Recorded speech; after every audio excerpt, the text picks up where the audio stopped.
Filipino-American molecular biologist and a Dominican priest. He was born on November 1, 1968 in the Philippines and migrated to the US.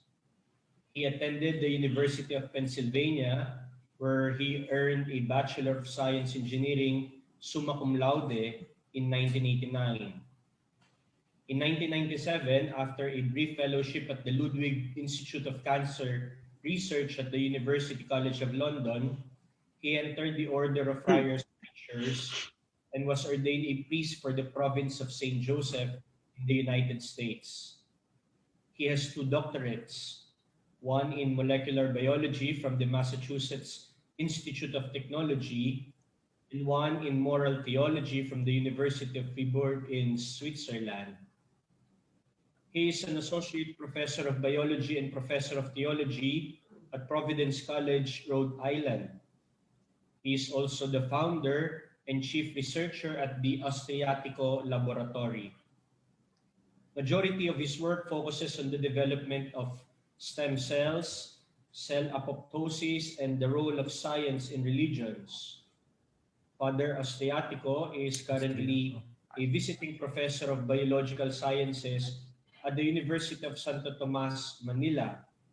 And last year, 2020, Father Nicanor has started to bring his molecular biology expertise into the fight against COVID-19 with a project on yeast-based oral vaccine for Filipinos. As a fellow of the Octa research team, he is very much involved in pandemic management for the Philippines. Let us all welcome Reverend Father Nicanor Austriaco, OP. Good morning, Excellencies from the United States. I actually arrived here just 2 nights ago. I will be here for 1 month working in my laboratory before I return to the Philippines. So can I either share my screen or let me see if I can, or have my screen shared? Let me see. Very good. So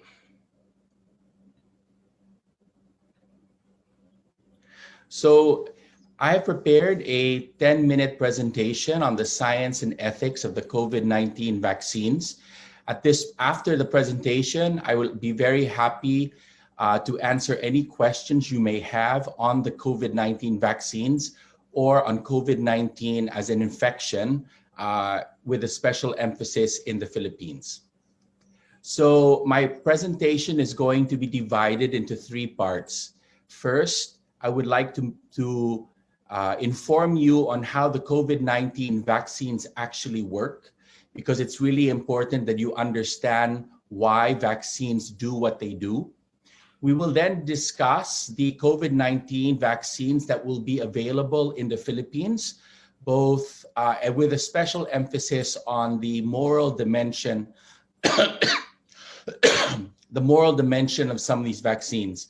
I will then conclude with a discussion of a timeline for the COVID-19 vaccine arrival in the country. I currently serve on 2 vaccine procurement and deployment task forces, one for Quezon City, the largest city in the country, and second for the city of Las Piñas, where my mother actually works. So hopefully I will be able to help you to understand the challenges and struggles that we will have over the next year as we attempt to vaccinate the Filipino people. So this is an image of SARS-CoV-2, which is the virus that is responsible for COVID-19. And I show it to you because we are going to refer back to this picture several times during this presentation. So we'll begin by talking about the COVID-19 vaccines and how they work. So the key take-home message here is that antibodies destroy SARS-CoV-2. And the reason why the pandemic has been so devastating around the world, so as of yesterday, 100 million people have been infected with SARS-CoV-2 in less than a year. And the reason why we are so vulnerable to COVID-19 is because no one has any antibodies against SARS-CoV-2. And so The goal of the vaccines is to help our bodies to make these antibodies that will destroy SARS-CoV-2. And this is a picture, a very famous picture. This is Helen Keenan. She is 91 years old, and she's the first person to be vaccinated against COVID-19 in the UK. She was vaccinated in the middle of December. And what people may not realize is that the nurse who vaccinated her is actually a Filipina who had been serving in the National Health Service of the United Kingdom for 25 years. So returning back now to the picture of the SARS-CoV-2 virus, what I would like to point out to you, and it's encircled in red, is what is called the spike protein. And the spike protein is a bump on the surface of the virus. So if you took your hand and you touch the skin of the virus, what you would see on the surface of the virus is about 75 of these spike proteins. And the spike protein is used by the virus as a key to enter each one of our cells. It is also the part of the virus that is being used to generate the vaccines that we are currently deploying around the world. And so there are several kinds of vaccines that are being deployed, but the major idea behind these vaccines is we take the spike protein that covers the surface of the virus and we inject that into your body, or we inject the information that will allow your body to make just that protein. So there is no living virus into you. If they do that, and the Chinese vaccines have that approach, the virus has been killed before it is injected into your body.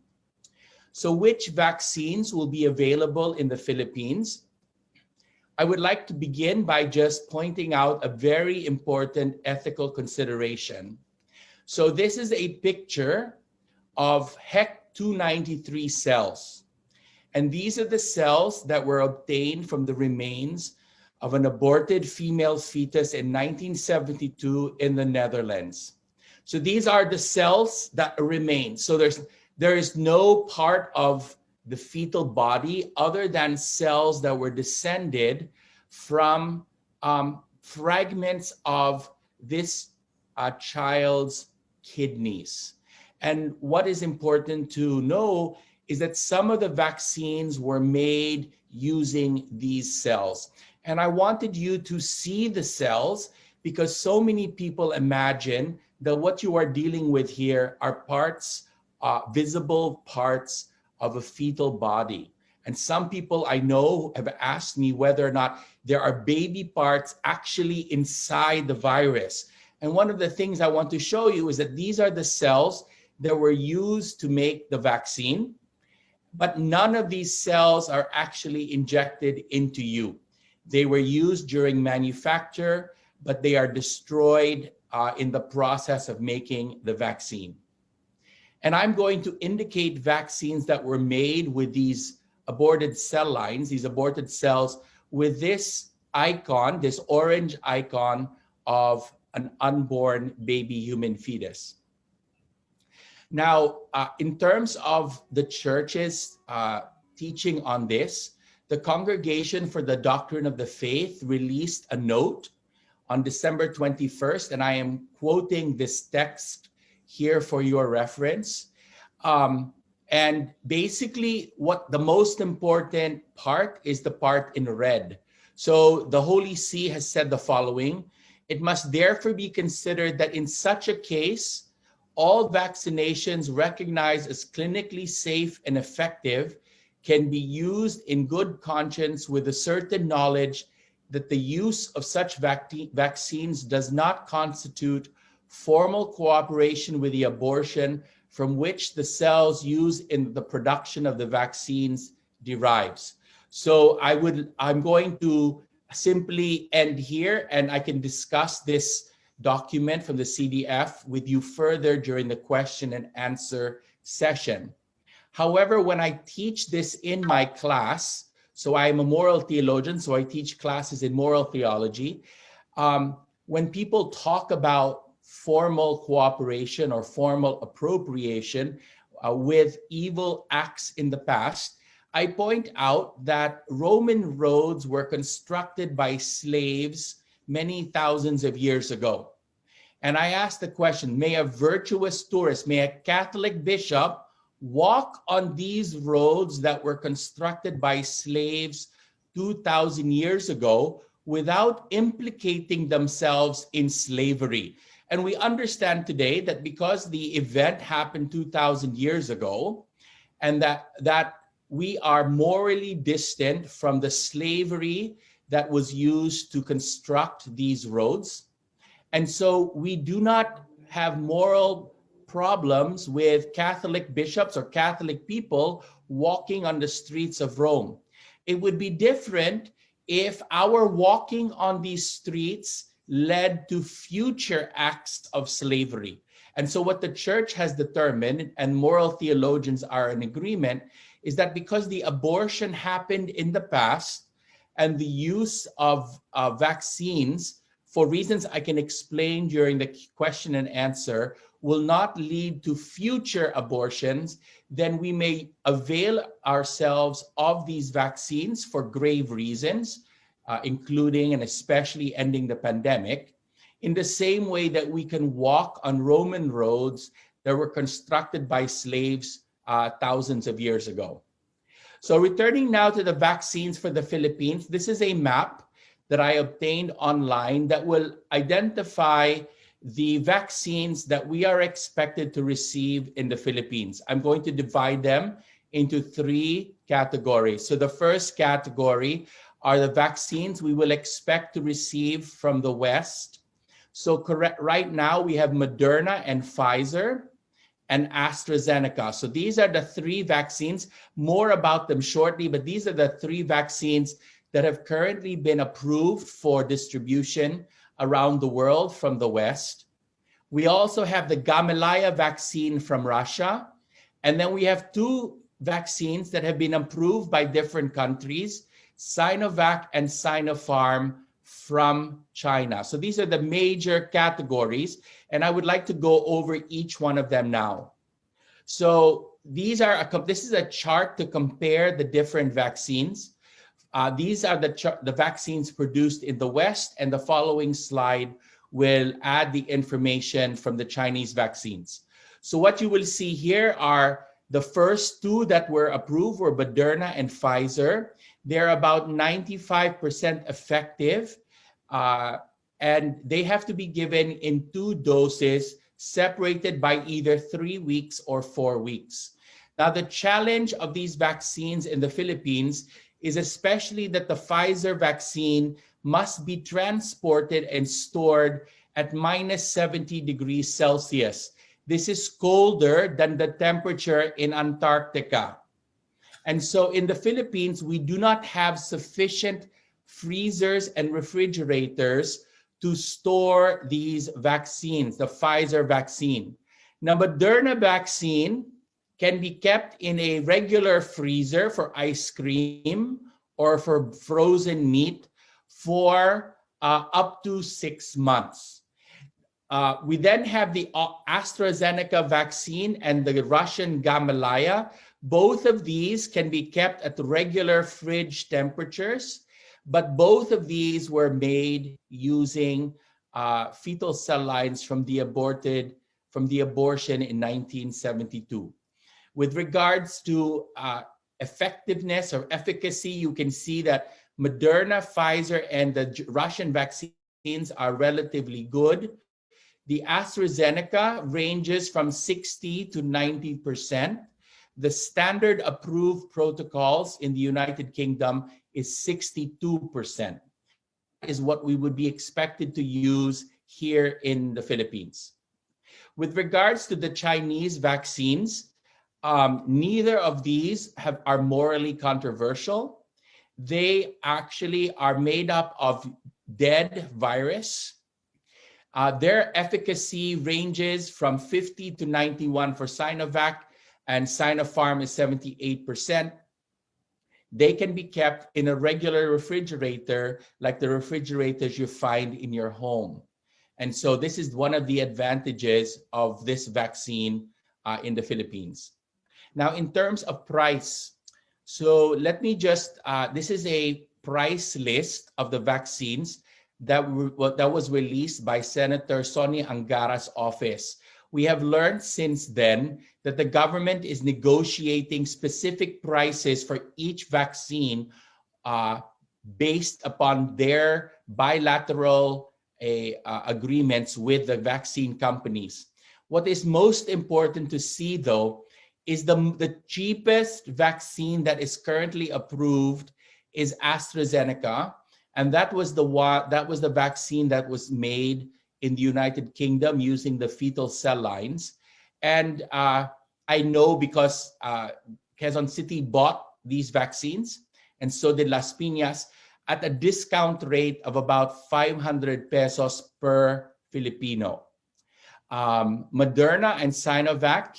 So we have been told by Secretary Galvez that the Sinovac vaccine, even though the list price is 3,600 pesos, the Philippine government was able to purchase it for around between 600 and 700 pesos per person. Now, I point this out because what became very clear during the negotiations for these vaccines over the last month or so is that the poorest Filipinos will be receiving vaccines, primarily AstraZeneca, that were created using the fetal cell lines. We also expect that the poorest Filipino will receive Sinovac and Sinopharm, and probably Gamaleya as well from Russia. Let me explain why. By this final part, the COVID-19 vaccines, when will they arrive in our country? So the first thing you have to realize is that in 2021, there will be a significant shortage of vaccines produced in the West. So there are 7.8 billion people living on the planet at this time. Given the best manufacturing capacity of all the Western vaccines, not including the vaccines from China, we will only be able to produce about 5.6 doses for 5.6 billion people. That means 2.2 billion people still will not have the ability to receive vaccines. And this is why the Chinese vaccines play such an important role in fulfilling global supply. You will see that the majority of the vaccines were bought by 5 groups: the United States, the European Union, England, the United Kingdom, Canada, and Japan. Just these 5 groupings were able to purchase 80% of all the vaccines that the West will produce. What this means is that there are only 800 million Western vaccines available for the rest of the world.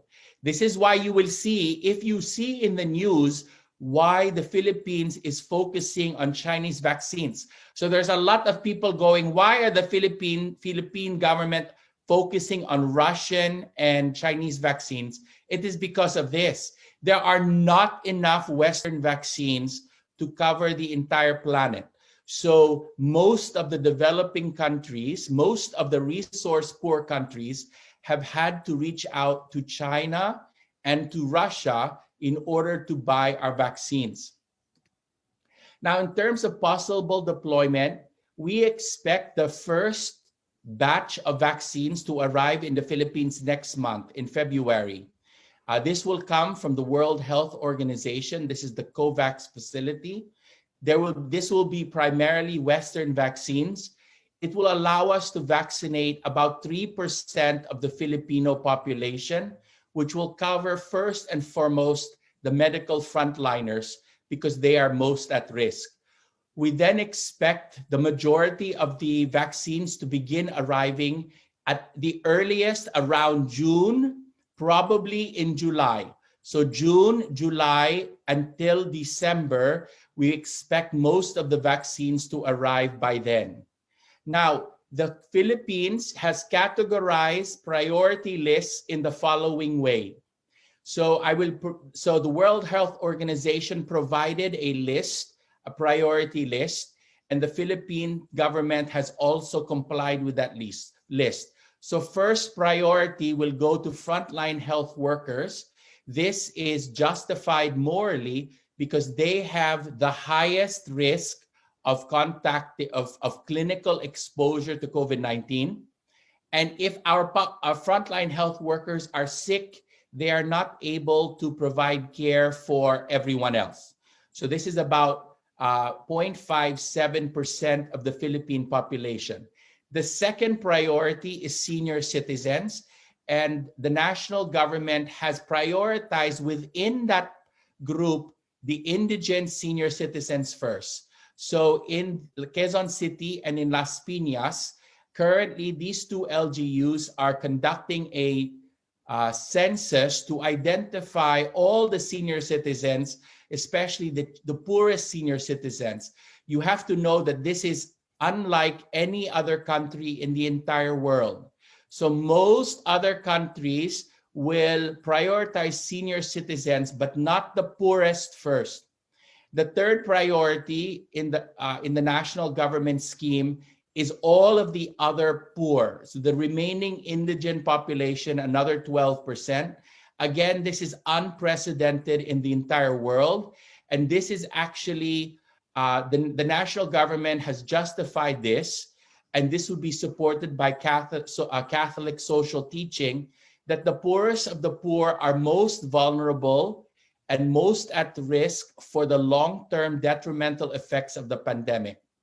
The fourth priority is essential workers and outside health individuals and education. And what is interesting is an argument can be made that our priests will fall on the fourth priority because of their high exposure to large groups of people. Now, to conclude my presentation, before I open to questions, I just want to highlight the challenge, the enormous challenge of this vaccination. It will be the largest and most complicated public health effort in the history of our country. It will especially benefit the poor and most vulnerable amongst us. To give you a sense of what must be done, we have to vaccinate at least 75 million people to end the pandemic in the Philippines. This is every single Filipino adult. And the reason why is because the Philippines is a relatively young country. So 30 to 35% of Filipinos are 17 years or younger, and the vaccines are not approved for them. So in order to vaccinate the 70% of the population that we need to end the pandemic, we have to vaccinate basically every Filipino. Every Filipino adult has to be vaccinated. The particular logistical challenge is we will have to vaccinate most of them twice within a month. I can tell you already that the LGUs where I consult, this is the largest challenge. How do you convince Lolo and Lola who live in a slum to come back to the hospital or to come back to the vaccination center 28 days after they were vaccinated? So most Filipinos believe that when they are vaccinated once, tapos na. But for this particular COVID-19, they must be vaccinated twice. So we have to vaccinate them once, send them home, and then we have to find them 28 days later and bring them back. And then we have to vaccinate the second batch while we are still vaccinating the first batch. And then we have 4 or 5 or 6 different vaccines, and we have to vaccinate the person with the same vaccine. So one of the things that we are developing now is the data capacity to keep track of the 75 million Filipinos that will have to be vaccinated. And the particular challenge is I have been involved in trying to understand vaccine hesitancy. We were able to deploy a survey around the country. We now have 10,000 responses, and 40% of Filipinos say that they are not sure if they will be vaccinated.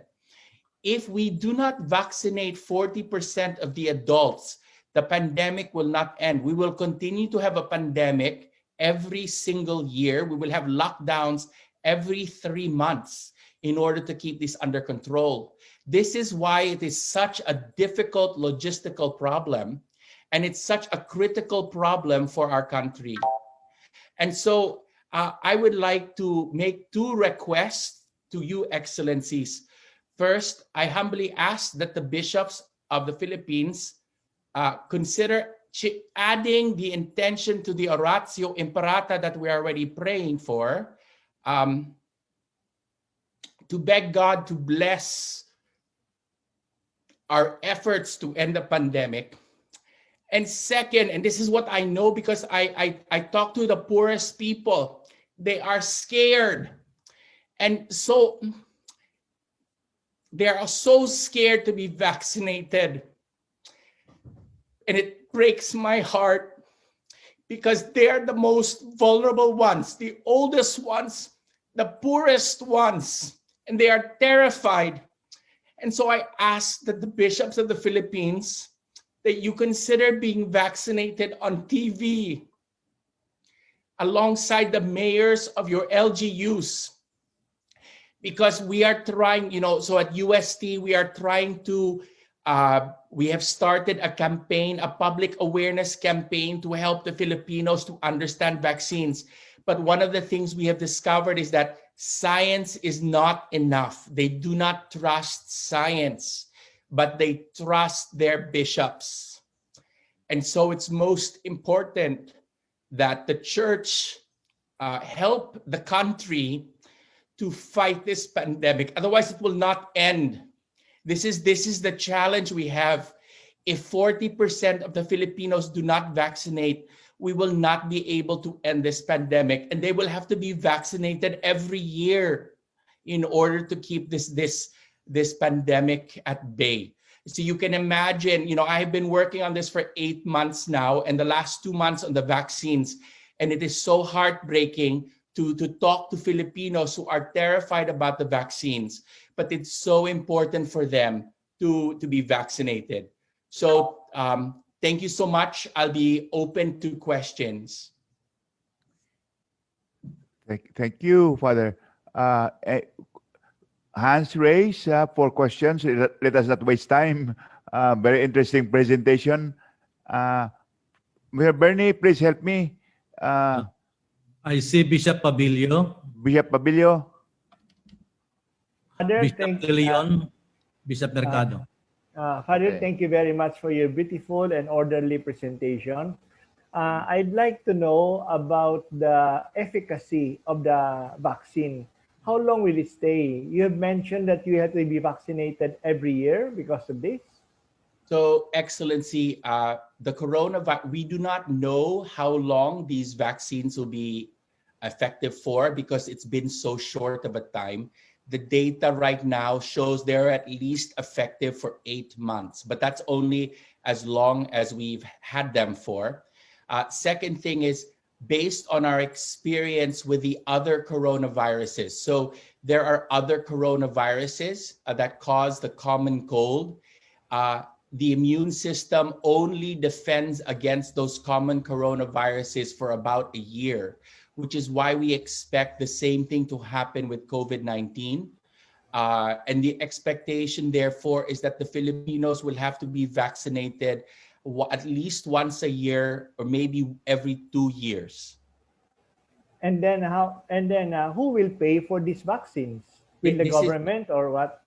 So that is a wonderful question, Excellency. No one knows the answer to that question. So at this time, the vaccine manufacturers are selling their vaccines at cost to end the pandemic. But the agreement is that after the pandemic is ended, they will be able to sell their vaccines. one of the reasons why I am back in the United States for 1 month is to try to develop a yeast-based vaccine for the Philippines that will be cheap and effective, and will be able to stored and transported without refrigeration. Thank you. Thank you. Bishop De Leon, Francis. Bishop Can De you Leon? hear me now? Yes, yes, we can. Okay.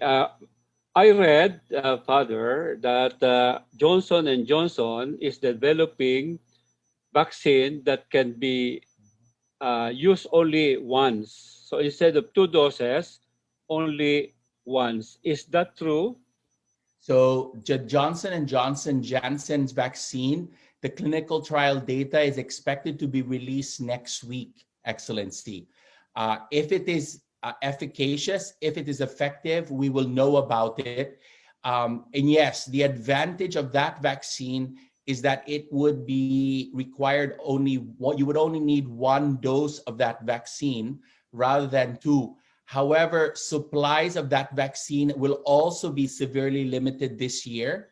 So we expect that it will probably be part of the vaccine portfolio of the Philippines, but there will not be enough doses for the first year. Maybe the second or third year, when they ramp up production, we will be able to use that more frequently. But for now, most of the vaccines that are available require 2 doses. Thank you. Last Bishop, one. Is this okay, a suggestion? Since many people now are going to Sunday masses, we can use the church and the occasion to have them vaccinated. Because next Sunday or 2 Sundays after, they will go again to mass. That is a wonderful, in fact, Excellency, I am aware from talking to Mayor Joy Belmonte that the Diocese of Novaliches has volunteered the parishes in Quezon City for vaccination sites. And there are particular demands for a vaccination site. But as I explained to the Mayora 2 days ago, it is an excellent idea because right now the Filipinos are terrified about going to hospitals to get their vaccines because they are worried they will get COVID while they're being vaccinated. And so a church for Filipinos is a safe place. And so hopefully there will be parishes with large parking lots or large halls that are ventilated well, that will be able to be converted into a vaccination center. So I urge the bishops to contact your mayor or your mayora. The LGU, the vaccine deployment program for our country is being run primarily at the LGU level. So it is the LGUs that have the responsibility of identifying places and people to be vaccinated. So I encourage, and I will actually, when I work with the national government, I will encourage the national government to reach out to the church, to the bishops. So this will be a collaboration between the church and the state, because it is so essential for the well-being of our country, especially for the poor. Thank you. Bishop Mercado, Cortez, Villegas. Bishop Mercado, Cortez, and Milo. Bishop Jesse, are you connected? Can I be heard now? Yeah, yes. All right. I thank you, Father, for that wonderful, very informative sharing. First, the experience is not even all of us bishops are really 100% convinced that we should have ourselves vaccinated, because sometimes, because of the fear of the side effect. Do you have some kind of a side effect that may also produce a negative effect to your health? And that is one thing that we need to be clarified on. No side effect ba ito or completely, or therefore we should all take it, no questions asked? Yun lang gusto tanungin. Thank you, Excellency. So I found out this morning that I will be vaccinated on Friday here in the United States, because my home state of Rhode Island requires everyone living with the elderly, and we have elderly priests in our community, so we are now required to be vaccinated on Friday. We do, yes, Excellency, there will be side effects. So we know of those side effects. For a 24-hour to 48-hour period, you might have fever, you might have exhaustion, you will stay in bed, your arm will probably be painful, but it will last only 24 to 48 hours. And the reason is because after 48 hours, the vaccine has actually been removed from your body. So the idea is that you inject it with you, and then it will trigger a response and it will be removed. There is also a very rare chance of allergic response. So for the Moderna vaccine, there were, I believe, there were something like 20 people out of 4 million vaccinated. And these are people who have a history of allergies, severe allergies. So if you have a severe allergy, Excellency, then you should speak to your doctor to check that. But we have, for those people who have extreme allergic reactions, they usually walk around with what is called an EpiPen. So if they eat a peanut or something, they will immediately inject themselves with epinephrine to prevent the allergic shock. So one of the things that will happen in the Philippines is that every vaccination point is going to have that EpiPen that will allow us to respond to you if you have a rare allergic reaction. And it usually happens within 15 minutes, which is why the protocol is that you will be vaccinated, and then you have to stay in the vaccination site for 15 minutes while they watch you to see if you have an allergic response. So yes, there will be, you will feel like you have to stay at home, and you will probably be in bed. You will feel like you have a little flu for 2 days. But as one person told me who was already vaccinated, it is better than being on a respirator. Yeah. Good, thank you. Thank you. Bishop Cortez, next. Thank you. Thank you, Father, for enlightening me, because I was hesitating from the many texts, internets, Vibers that I received. They always say the best prevention is increase your immunity, and they specify all the things that increases our immunity and all that decreases. Okay, but just to share with what you have informed us, I have a brother doctor in the States. His son is a doctor. I have a sister who is a nurse, who is a frontliner in the States. So my brother and his wife received all these vaccines because as senior citizens and American citizens, they have the rights and they have even the money. For my brother and sister-in-law, there was no problem. Meaning to say, after 1 week, they say only 1 week, they got the second shot. Is that true? Anyway, there is no vaccine for that, so it's probably 3 weeks, Excellency. Okay. But what I'm interested in is my sister, who is a nurse and a frontliner. She received the vaccine, and all the symptoms that you were saying. She got fever. She got breathing problem. She got pains in her body. What is beautiful is my brother doctor assured her, Itang, that's part of the game. Talagang ganyan. No? And then after a week, I received a Viber from my brother doctor. Itang is well and back to work. So what I'm trying to say is thank you for enlightening me, and thank you for giving us the true warning and giving us the means how to prevent this pandemic. It has to be all Filipinos, or otherwise we cannot control. Thank you very much, Father. And I will do my best to convince my people. Thank you. We have Bishop Milo and Bishop Ambo afterwards. Abel is also. Villegas also. Yes, yes. Father, thank you for the presentation.